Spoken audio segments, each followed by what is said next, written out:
Welcome to News 9 show, The South Indian, and my name is Sudha Sadanand. As usual, I shall bring to you 9 top stories from the south of India. Let me now begin with the first one coming up on your screens right now.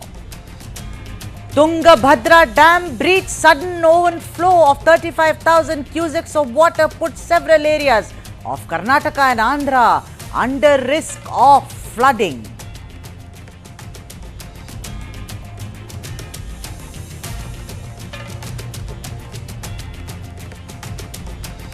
So that's our top story for today. Tungabhadra breached gate number 19 of the Tungabhadra Dam in Karnataka's Hospet was washed away late on 10th of August, which means it's been 2 days, which led to a sudden outflow of around 35,000 cusecs of water. The governments in both Karnataka and neighbouring Andhra Pradesh are on high alert. The areas which are under threat in the two states include, among several others, Ballari, Vijayanagara, Koppal and Raichur in Karnataka, while in Andhra Pradesh, Kurnool and Nandyal are on alert today. As of now, more than half its storage has to be drained before repair work, as a result of which all the 33 crest gates of the dams are now open, resulting in an outflow exceeding 1 lakh cusecs of around 35,000 cusecs were from the damaged 19th crest gate. Chief Engineer of the Tungabhadra irrigation zone, while saying that the 19th crest gate malfunctioned, added, and I'll tell you what he said. The remaining gates have been opened and water is being released. A team of experts from Bengaluru will arrive at the dam in the morning. There is no issue regarding the safety of the dam. The expert team will decide whether the work can be done with the existing water in the reservoir. Currently, 70,000 cusecs of water is being released. Even as Karnataka and Andhra Pradesh are vulnerable today, let's first understand the history of the Tungabhadra Dam and the map which shows its route and the areas which may be impacted due to this impending breach. The areas under alert as shown on your screens are Ballari, Vijayanagar, Koppal and Raichur in Karnataka, and Kosigi, Mantralayam, Nandavaram and Kottalam in Andhra Pradesh. That's the map. That's the map which shows you that because of the breach, the areas impacted in the two states, that is Karnataka and Andhra Pradesh. Let's understand a little about Tungabhadra. The Tungabhadra is a river that starts and flows through the state of Karnataka during most of its course, Andhra Pradesh, and ultimately joins the Krishna River. The dam was a joint project undertaken in 1949 and it was completed in 1953, which means that it has withstood the vagaries of nature for over 70 years. One additional detail is that the Tungabhadra project, although a multi-state venture, is administered by the Karnataka government. So what resulted in the breach? Is it the typical syndrome of an aging dam which gave in, or 40,000 cusecs of water which was released into the Tungabhadra river through 10 crest gates, the highest ever recorded since December 1992?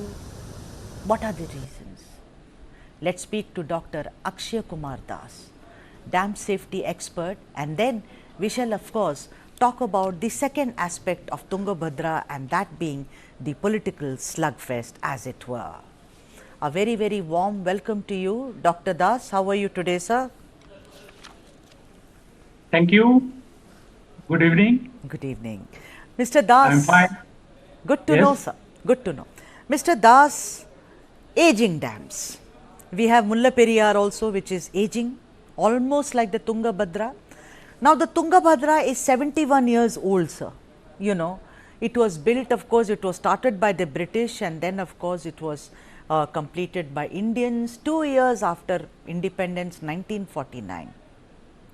This crest gate, 19 number gate, which came unhooked, sir, what do you think are the reasons for it?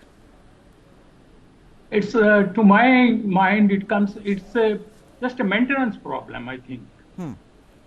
Okay. Because I think one gate has this 19 number gate out of 33 gates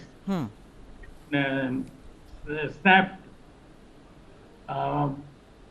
because of maybe the latching arrangement or the the arrangement to keep it has lost its strength or proper maintenance. It might have needed some replacement that not has been done.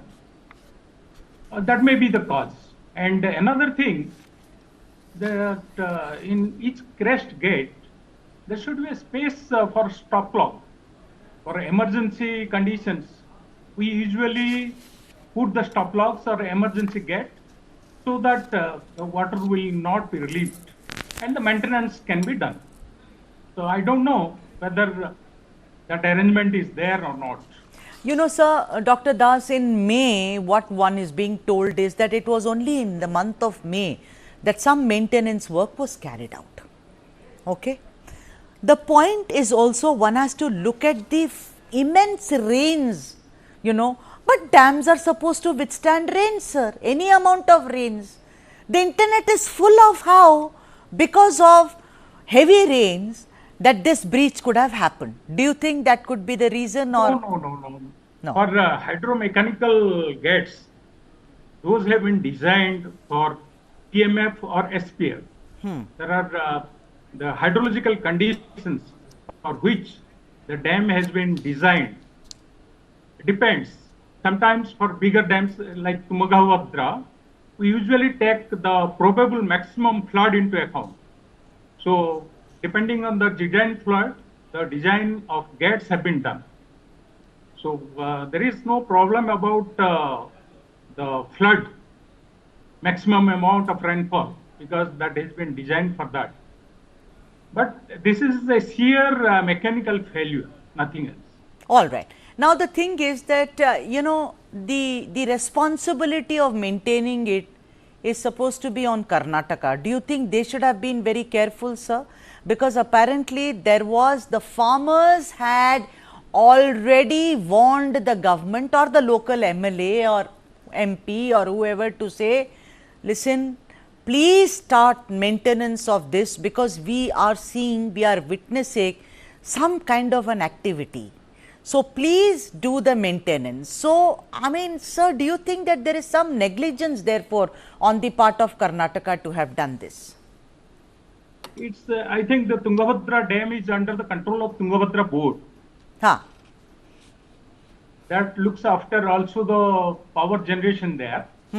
And what has happened in these cases where the power authority are heading the boards, they are more concerned about the revenue generation, power generation. So usually the dam maintenance is neglected. I don't think they should have any problem because dam safety guidelines are there. They should look into the pre-monsoon inspections. Depending on the experts' advice or their own dam safety team's advice, they should take care of the maintenance. I don't know where the lacuna has happened.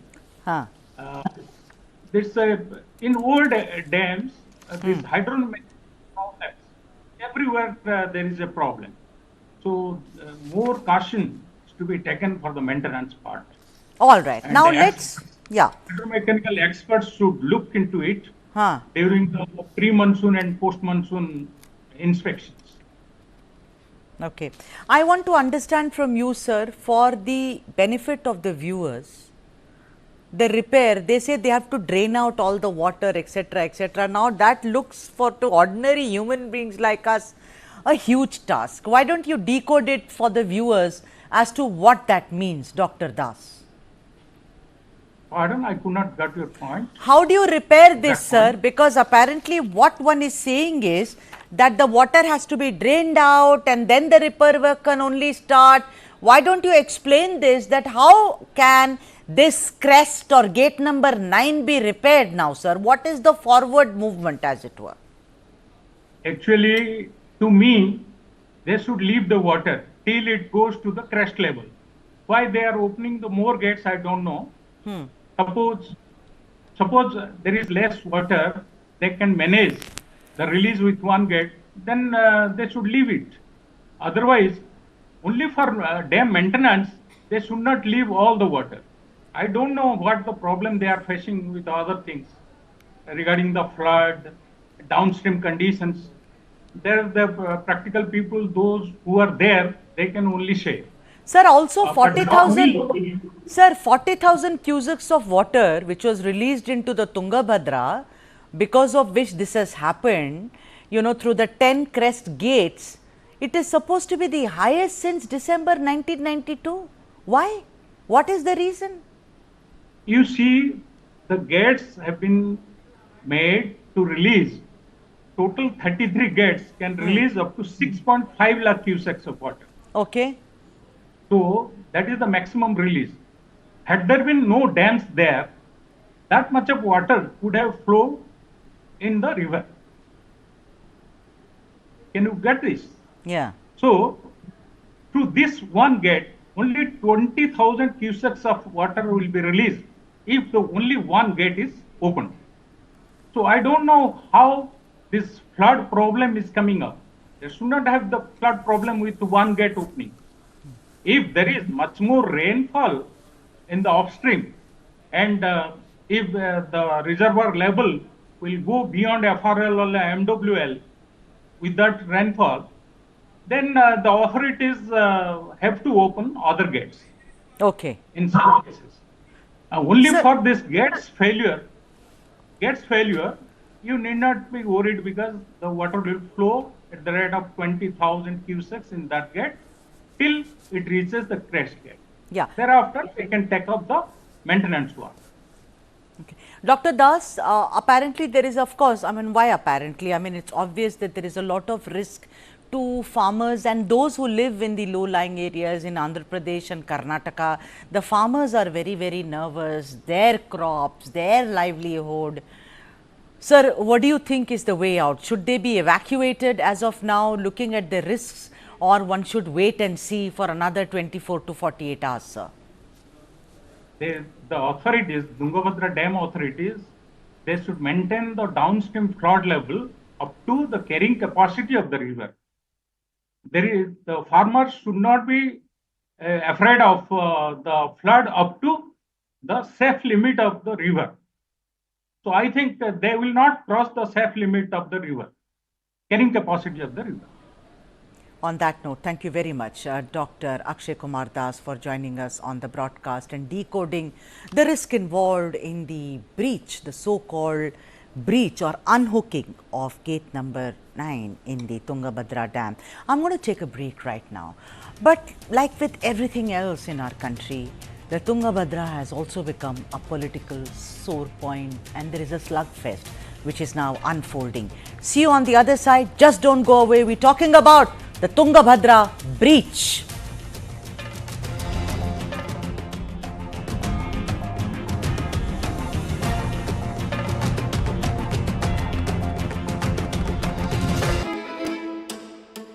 Cooking is an act of love. The first act of love we receive from our mothers in the families.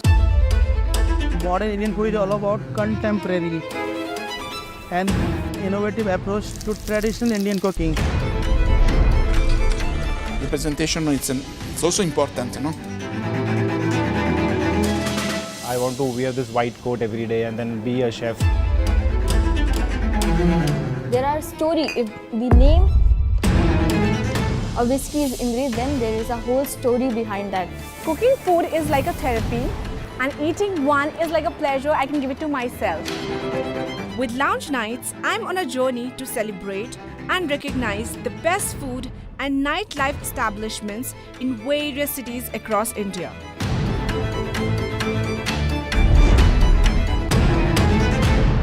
Radical presents Lounge Nights every Saturday and Sunday only on News 9 Live. Have not quite lived up to their pre-tournament billing, delivering a series of less than convincing performances. Your son will be Messi. No studies, just football all day. Go, my son, go. Make my face shine through playing football. Not only your face, but also the country's. I will conquer the world by playing football. Come, let's go to Germany. World's largest football talent hunt, News 9 Indian Tigers and Tigresses. In association with DFB Pokal, Bundesliga, BVB and India Football Center. Train and play matches in Europe. Register now and fly to Germany. IndianTigersandTigresses.com. Big fan of Ian Bell, watching him very classy in all formats. I find Durban quite a challenge, which is still an enjoyable one. You're not allowed to bowl a bouncer, so that tells you that they want to see runs on the board.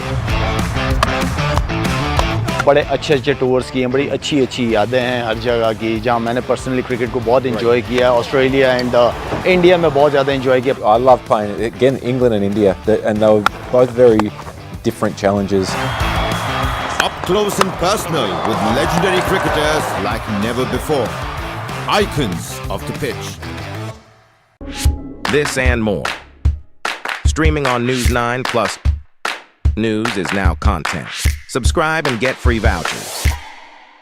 Fast. My God, isn't she your daughter? Yes. She's playing football. This is boys' game. Make her study. If she doesn't get a good job, she will get a good match. Will you win the world by playing football?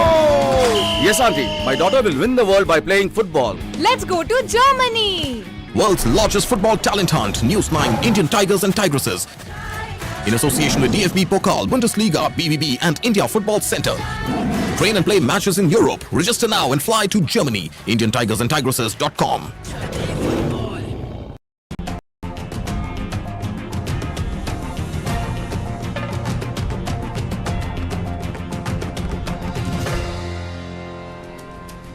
Our top story today is about how Tungabhadra has been breached.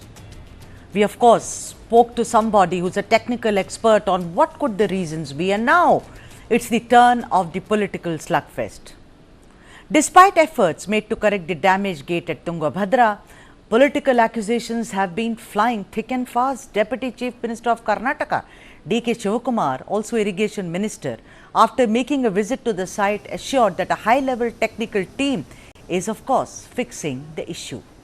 But the opposition isn't convinced and blamed the government for ignoring signs of a breach.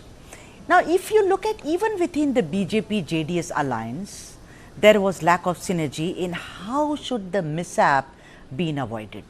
While former Chief Minister and now Union Minister S.T. Kumaraswamy recommended government to ascertain the position of crest gates in all the reservoirs across Karnataka, quoting farmers' lives in jeopardy, the BJP blamed the ruling dispensation of being completely immersed in corruption and having no time for Tungabhadra. But then, ladies and gentlemen, as always, at the end of it all, it's about the people and the farmers who must be terrified for their own safety in the face of an aging dam. Let's debate. Satyaprakash of spokesperson KPCC is joining us, and K. Pattabhiram, national spokesperson for the TDP, is also joining us. Now, these are the two states which shall be impacted. I would like also my producer friend to put up the map so that people understand. First, K. Pattabhiram, who is from the national spokesperson of the Telugu Desam party. Mr. Pattabhiram, what would you say? I mean, there was a warning. Of course, maintenance work had also gone on since May 2024. What do you think is the reason? Is it just sheer nonchalance, sheer ignoring of the entire problem? Pattabhiram. Ma'am, good evening. Good evening to my fellow panelists today. It is a very unfortunate incident where, a gate of the Tungabhadra Dam got washed away, and today we are losing, precious water. More than 65 TMC of water is being lost, and also there is a danger of villages getting flooded, fields getting flooded. So this is a very unfortunate incident. But right now, on behalf of Telugudesam Party, I do not want to get into the blame game. See, currently, the responsibility of both the governments, because both Karnataka and Andhra, because the water, as you've shown very clearly in the map, so it flows through both the states. So both the governments should work together and try to contain the damage.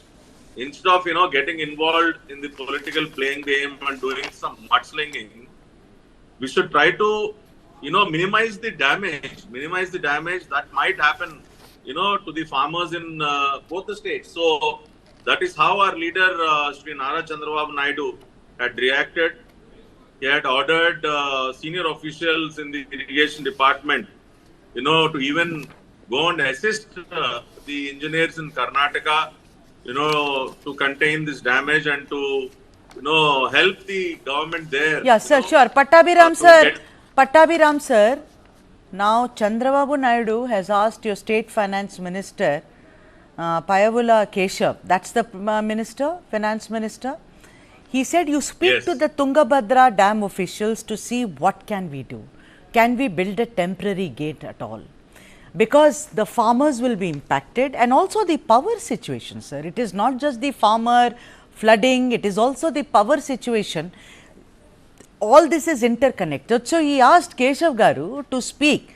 Now, the officials apparently told the minister that there are many difficulties at present in making temporary lock arrangements. So I am asking you that today you are very right, Pattabhiram sir. The states should all come together. After all, Tungabhadra, two rivers, Krishna, we are all connected in more ways than one.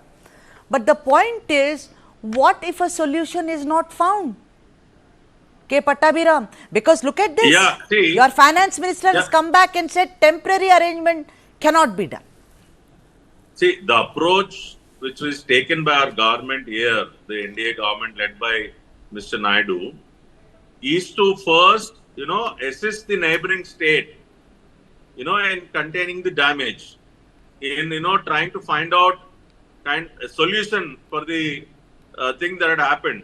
So that is the approach we have taken. And also the other thing is, today our reservoirs are already full. The Srisailam and Nagarjuna Sagar reservoirs are already full, and both the dams, their gates are already open, and we are, leaving huge amounts of water downstream into Bay of Bengal. So we don't have an option to store this water that is, True. coming from Tungabhadra Dam. Yeah, I am very because happy. Our reservoirs are already full. Yeah, I am very happy. They're already full. Yeah, so tomorrow, day after, this is what could, but today I am very happy, Mr. Pattabhiram. I am so proud that politicians are not doing politics over it and keeping it aside. But tomorrow or day after, you can say our reservoirs are already full. What do we do? Let's look for a solution, and that's exactly my intent. Satyaji, very, very warm welcome to you, Satyaji. A flood alert was issued in Karnataka's Koppal region on Sunday. The thing is that we all know what happened. Tungabhadra is not just a very, very important source of water, power, irrigation, but it is also very sacred. I want to ask you, today the Deputy Chief Minister has said things will be fixed, but he is not given any concrete reasons. For the benefit of the viewers, sir, can you please tell them what exactly are you doing to fix the problem, Satya? See, this is an accident. This is an anomaly which has happened. Okay, and we need not to do a political slugfest on it. An untoward incident has happened. Now we need to see, as my counterpart from TDP said, how do we contain the damage? The total capacity of the dam is around 135 TMC water, and this water belongs to both Karnataka as well as Andhra Pradesh. The Tungabhadra board consists of officials from both sides. And another point of view is from gate number 1 to gate number 19 or 20, the responsibility of those gates, people manning the gates, is the central body which is manning the gate. And only from 19 to 32, the state government is manning. What we have to right now do is, what my understanding is, we need to let the water go. We have two options. One is, like our expert said, you leave that gate alone. But what if What if, tomorrow more water, in the catchment area of Tunga and Bhadra region comes? So the better thing to do is now get rid of 35 TMC, because till August 15th or nearly in the full of August, we will have enough rainfall in the Malnad region, the Tunga and the Bhadra. So even if we leave 35 TMC of water so that the water level comes to the crest level, then we can immediately repair that in a day or two. And then in the coming 5 days, the inflow is around 28 to 30,000 cusecs. That's right. Even if the outflow is around 60 or 70,000 or 80,000 cusecs right now, once we set this right, that 20,000 or 30,000 cusecs, we'll again push up our water level to, say around 130, 135 All right. TMC. Satyaji, what are you doing to see to ascertain the safety of the farmers who are there in areas, which are vulnerable? What are the plans? Because you see, the farmers, I had read a report, even in end July, they had said, do something about the maintenance of the dam, and of course, in May, you had carried out some maintenance work. July end, these farmers had said, as of today, considering that both you and Andhra Pradesh are only bothered about securing the life and safety of people, what are the plans, Satyaprakash ji? See, it's very clear. Normally, in a normal season, August 15th, all the gates will be open if you look at the records. By August 15th, all the gates should have been opened. But right now, this is an accident that has happened. Right now, what is the priority of the government is, we need to repair this gate as soon as possible, because we have to hold 135 TMC of water for the next 6 to 7 months. 2 crops in Karnataka, and we need to leave enough water to Andhra also. As of my counterpart said from TDP, that most of their dams also are full. So they are also leaving water to the sea. Now what best should be done is, we have to half empty the dam, let 65 TMC go, repair it as soon as possible. And when the crest level is down, we need to look at the other gates also if there are cracks anywhere. We need to finish off. See, Sudha, in every dam, during the off season, all the repair works would have been done. Yes. This is has got cut, and we don't know, when cracks will come within. And it is an accident, we cannot blame anyone. Yeah, but for these that. are also very old dams, Satyaprakash, 1949, 71 years old.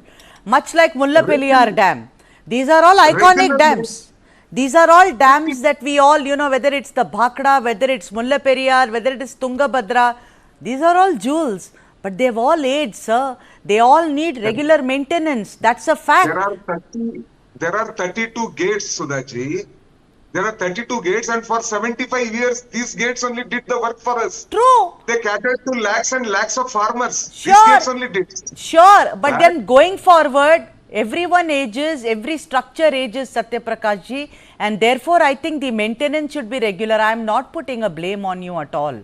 Pattabhiram sir, what is Andhra Pradesh doing as of now? Are you taking any kind of plans? Are there, because Chandrababu Naidu also spoke about how the farmers are the backbone of Andhra Pradesh. In this context, I was reading a report.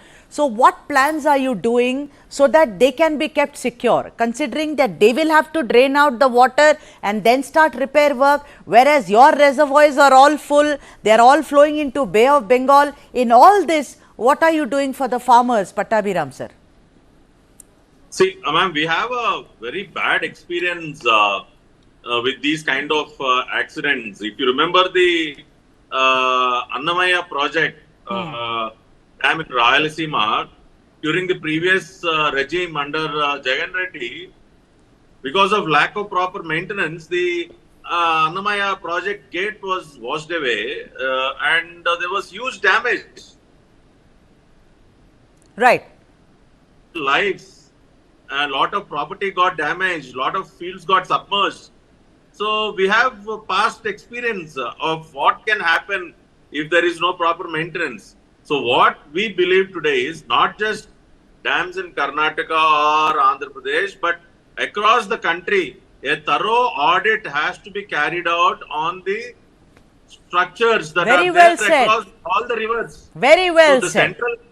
The central government should take the initiative and conduct a proper audit of all the structures, dams that are there across the country, so that these kind of things do not happen anywhere else in India. Your government is with the NDA, sir. Why don't you put a special request for Central Water Commission to do this? Being a partner in the NDA government, definitely we will raise this issue with the Central Water Ministry, Jal Shakti Ministry, and we will see to it that dams across the country are reviewed and, proper maintenance is carried out. If something has to be replaced, it has to be replaced. Otherwise, today, luckily, till now we don't have, there is not much of a damage. But in some other incident, things might not be like this. So we can't take any chances now. So definitely as partner of NDA, we will raise this issue with the union government and we'll see to it that immediate steps are taken so that, proper audit is concerned across the country with all the dams that are there. And we on behalf of TDP in Andhra Pradesh, we will definitely, because with our past bad experience which we have, we are already doing this for Nagarjuna Sagar, for Srisailam project, and also the newly constructed Polavaram project which is under construction. Of course. Mr. Naidu was there personally a month ago to check the safety aspects also. So we are doing our bit on behalf of the government of AP. And we will also, request the center to do that from their side also. All right. Satya Prakash ji, considering that Mr. Pattabhiram has said that they will, as an alliance partner of the NDA, will request the Jal Shakti Ministry also speak to the Central Water Commission to do the needful. I am asking you, every dam expert, today I was reading reports after reports, these dams are no more suitable for the time because the situation has changed. I can put 20 reasons out here, but I don't think it's important. But the thing is that they all need to be protected, but because these are actually jewels that every state has, and then there are interstate. It's not just, it doesn't belong, there is a Tungabhadra board, sir. A lot of people here did not even know that there are two rivers, Tunga and Bhadra, So the thing is that the dam itself was built by both the government, Sudhaji, the Andhra government and the state government. The dam doesn't belong to just Karnataka. The dam is a property of both Andhra and Karnataka. Yeah, I know the history, Thirumalai Iyengar, sir, I read the history. My question to you is that how long do you think will this take? 24 hours or 48 hours? See, I think 2 days has already passed. This is the second day. I think another 2 days, it might come to the crest level. See, we need to understand that we need to repair it at all costs. There is no other go. Because as soon as the catchment area gets more rain, even if you lose 65 TMC, we have all possibilities of getting that 65 TMC back in another 10-15 days. So we need to let go this water. And right now, for the last 1.5 days, there has not been any problem in the low-lying areas. But people have been, moved to safer areas. And I think in a day or two, the 35 TMC of water will move out, 35 TMC.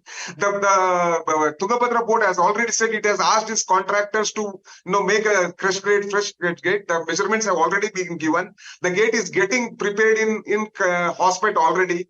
And once the gate is prepared and the dam comes, water level in the dam comes to the crest level, within a day or two, the gate will be back into action, is my point of view. And once that is done, enough water is getting, enough rains in the catchment area, and we will get that 65 TMC back, is my point of view. How lovely. I think I've never enjoyed a debate more than this, Satya, where the politicians have not fought. Thank you both, Pattabhiram and Satya Prakash. Beyond politics, yes, sometimes it's beyond politics. It's about people.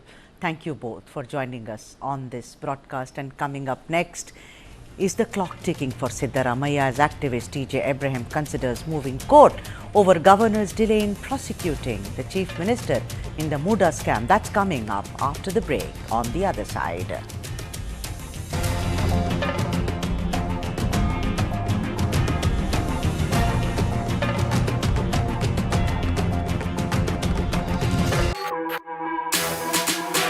जानना है तो देखिए,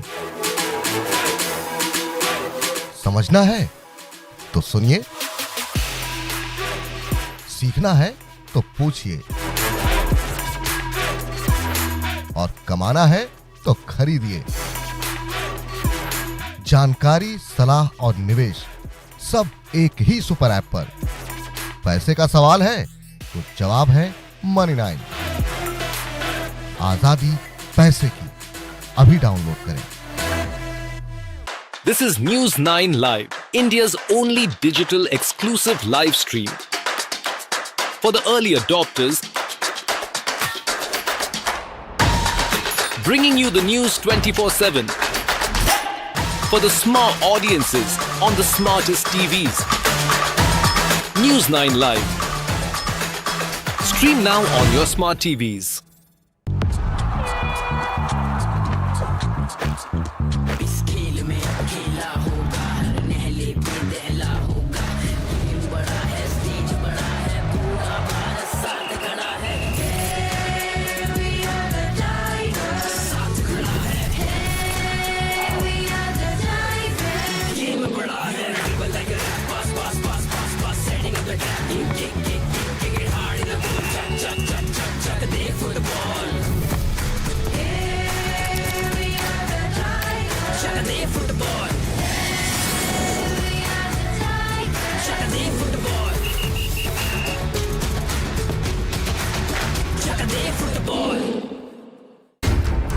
How do you fulfill that promise? Because ultimately expectations have to be met. If you look at the political landscape, is it really changing for women? And what is the inability of the forces that dead bodies surface but not the living people? Give it to me, pass. We'll put new glasses in the windows and they keep breaking it. This is the 4th time you are playing football throughout the day. Will you win the world by playing football? Yes, uncle. I will now conquer the world by playing football. Let's go to Germany. World's largest football talent hunt, News 9 Indian Tigers and Tigresses. In association with DFB Pokal, Bundesliga, BVB and India Football Center. Train and play matches in Europe. Register now and fly to Germany. IndianTigersandTigresses.com.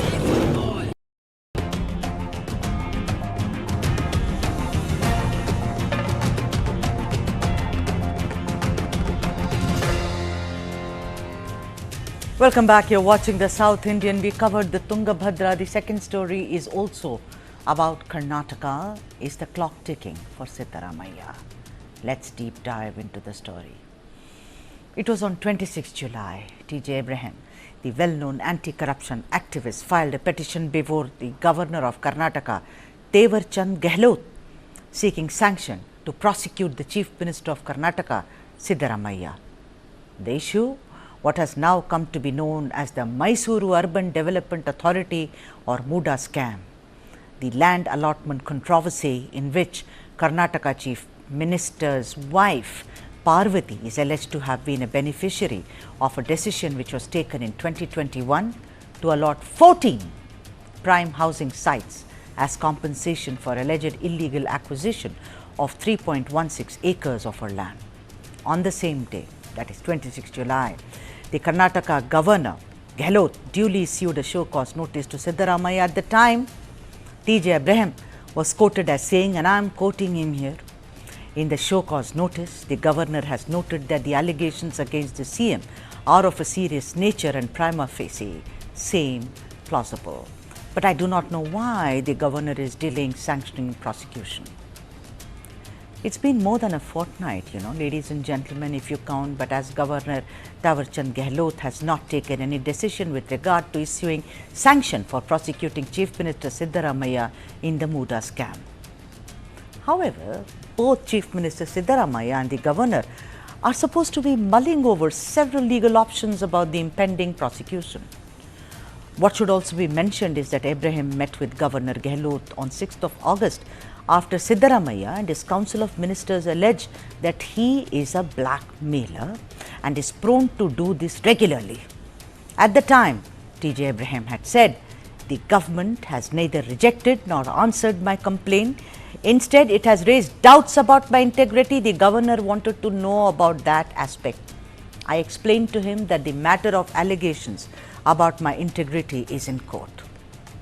I am asking you, can Siddaramaiah be prosecuted in the event that the governor takes cognizance of the charges as highlighted by T.J. Abraham?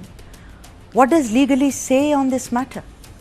Let's debate. I'm being joined by a lawyer, K.V. Dhananjay, Senior Advocate of the Supreme Court of India. Dhananjay, a very warm welcome to you. This is something which has been, hogging the limelight, so far as Karnataka is concerned. And there are lots of pros and cons about this, a big controversy which broke. I'll come to the legalese, the legal aspect of it, Dhananjay, but do you think there is merit, if you were T.J. Abraham's lawyer, do you see merit in what Abraham has presented to Governor Gehlot? Well, I think it's slightly complicated. That is because the Prevention of Corruption Act underwent a good deal of amendment in 2018. So by virtue of that amendment, it's now more difficult to prosecute public servants than it was the case before, number one. Number two, he's of course made several allegations against the chief minister and all of that. And the difficulty for the governor would be to obviously follow the new law, which actually says that the governor will give an opportunity to Mr. Siddaramaiah before proceeding, number one. Number two, there is also a time span that has been put here, which is 3 months, and then a further period of 1 month in case of extraordinary legal difficulty. So what I would suggest is, or rather what I would point out is that I think it's a tough case. It's a difficult case. No doubt the allegation is that Mr. Siddaramaiah occupied a great position of public power, and while he was that public servant, his wife stood to benefit in a very corrupt manner, in a glaringly disproportionate manner, and all of that. That is fine, but to invoke the provisions of the Prevention of Corruption Act, you need to specifically allege that the public servant against whom you wish to proceed positively did something, or if he had a duty to act, he failed to act. Now, I doubt if that part of government is present in his complaint. He is no doubt making a wonderful moral case, but as far as the law is concerned, sometimes you should know that the law and morality diverge a bit. Mr. Siddaramaiah being in great position of power, I think the allegation, now let's take a hypothetical scenario. Okay. The hypothetical scenario would be if Mr. Siddaramaiah was in charge of denotification and then he went on to denotify lands. Now, what is denotification? Now, in land acquisition matters, once a land is acquired, it becomes the absolute property of the government. Therefore, the private character is completely lost.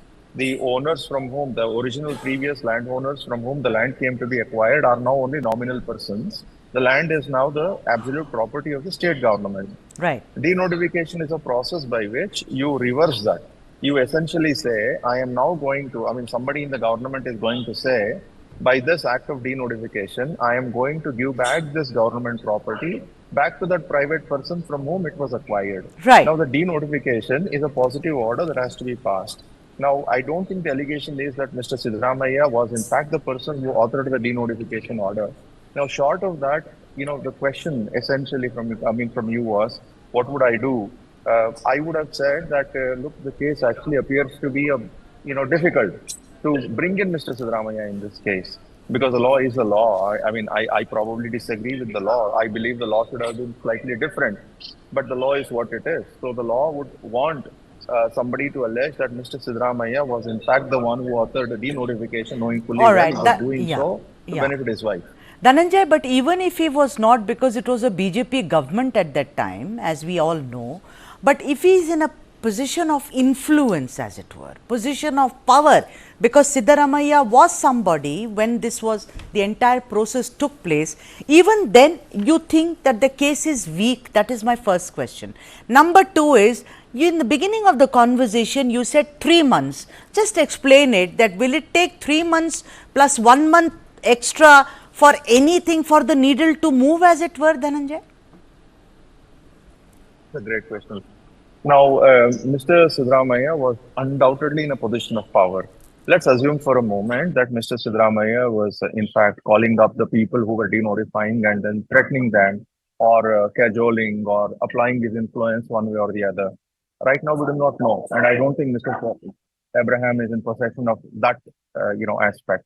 So, in that view of the matter, the law obviously is you must be the public servant with the power to de-notify, number one. Number two, you must have used that power. Number three, you must have used that power to benefit somebody against public interest. That's a requirement under the law. Now, I think on all those three requirements, Mr. Abraham's complaint would rather fail. Like I am saying, this is the interpretation of the law. I'm not even for the least suggesting that I agree that this is how law should be. I mean, I would rather have the law changed tomorrow. But this is what the law is, number one. Number two, the period of 3 months is now the stipulation under the 2018 Amendment to the Prevention of Corruption Act. Therefore, the Governor would have 3 months. And 1 month more in case of legal difficulty. That is, if the Governor were to say that the matter involved the requirements of legal expertise and therefore there was back and forth going between him and legal experts, then he gets 1 more month. So in this context, now the theme of this program is Mr. Abraham wants to go to the court against the governor's delay or whatever. You cannot establish that is a delay on the part of the governor unless and until the governor has had his 3 months. So in that context, I think it would be premature. Number one. Number two, courts, which court would this be? This would be the High Court or maybe the Supreme Court. Courts have serious limitations when it comes to issuing directions to the governor, notwithstanding that, we have Article 361 of the Constitution that gives immunity to them. And the Supreme Court has, in a couple of cases, said the immunity is so much that the courts are not going to lightly issue directions to the governor, or for that matter, even issue notice to the governor. So if, in this case, obviously, now, if 3 months pass by and the governor does nothing at all, obviously one can go to the court and say that the governor has been vested with the duty under a statute. Right. Now, if the governor were acting under the Constitution, that's when the courts actually will be hesitant to call him to the court. But if the governor were to do something under the statute, then he has to do something under the statute. That is when the courts would entertain. But it's nearly impossible to expect courts would entertain before the 3 month period is over. That would not amount to a setback. He is, of course, free to institute one. And very often it happens that the court might say that, look, the matter is something that just because the statute says 3 months does not mean the governor has to sit on it for 3 months. We would expect the governor to act expeditiously, and even that observation might propel the governor to do something.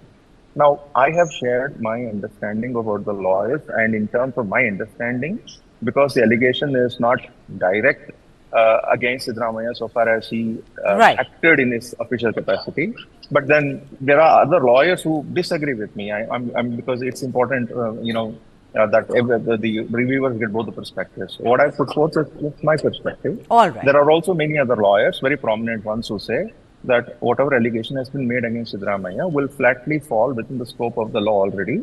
And Mr. Abraham's complaint has great merit, is what many lawyers have said. Sure, but what is very important for me, KV Dhananjay, is the fact that the governor has time till 3 months. So going to court and you can always highlight it.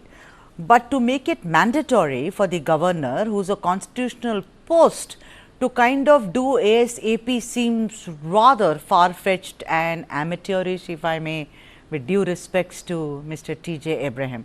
On that note, thank you so much, KV Dhananjay. As always, pleasure having you on the show. And as promised, I leave you with some of the other top headlines from the South. Thank you for watching the South Indian. Namaskara.